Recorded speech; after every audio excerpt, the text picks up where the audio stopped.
security cam footage shows 3 British teenagers in a Turkish bus station bound for Syria to join ISIS.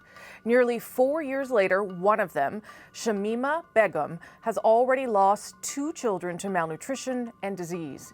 Pregnant, she's now in a camp in Kurdish-controlled Syria and told the Times newspaper she wants to go home.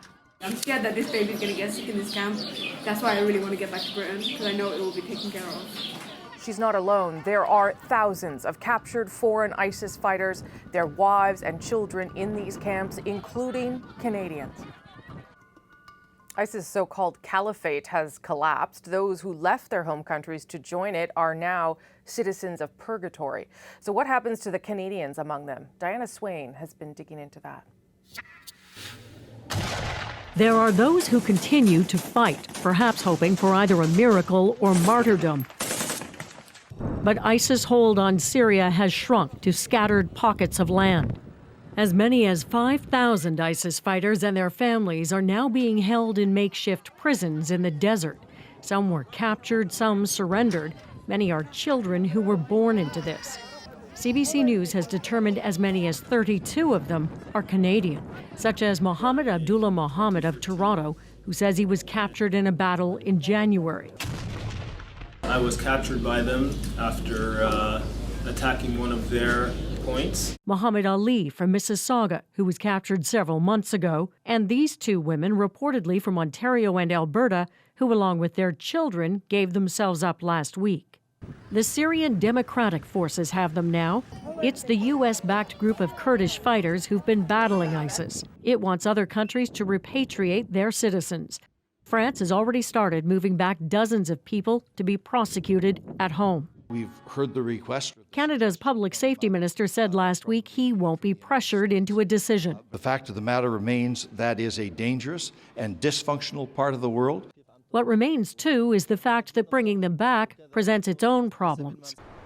Canada has made it illegal to go abroad to join a terrorist group, but prosecutors will still need to prove their case. Canada's been working with its Five Eyes partners, the U.S., Britain, New Zealand, and Australia, to share what evidence they have.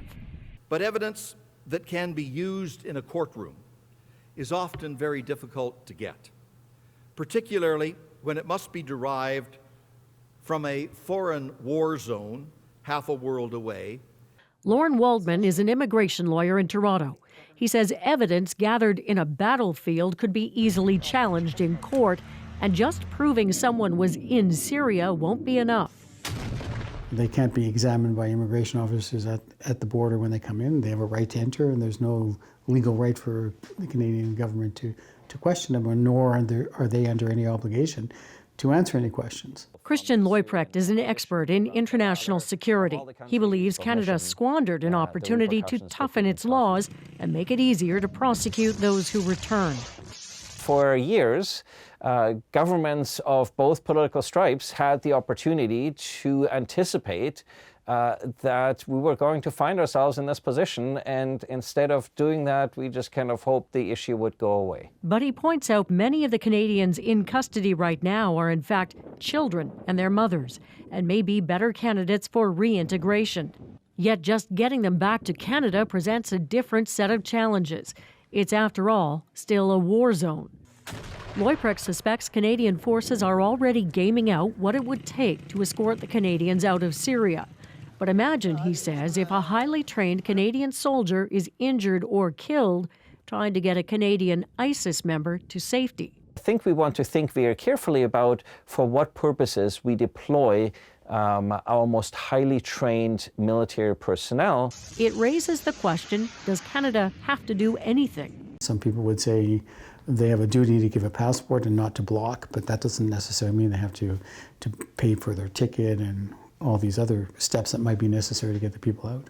Unless, he says, they can prove that being left in the camps puts them in danger. The federal government insists it's reached no decision yet on how to proceed. Either way, a question that's been quietly building for years now appears to be demanding an answer. Diana Swain, CBC News, Toronto. The recent decision from the U.S. to withdraw forces from Syria has raised concerns about the ability of Kurdish troops to maintain those camps. That's pushed countries to take back their citizens. Beyond France, Kazakhstan, Tunisia, Oman, and Saudi Arabia have already repatriated ISIS captives or have plans to do so.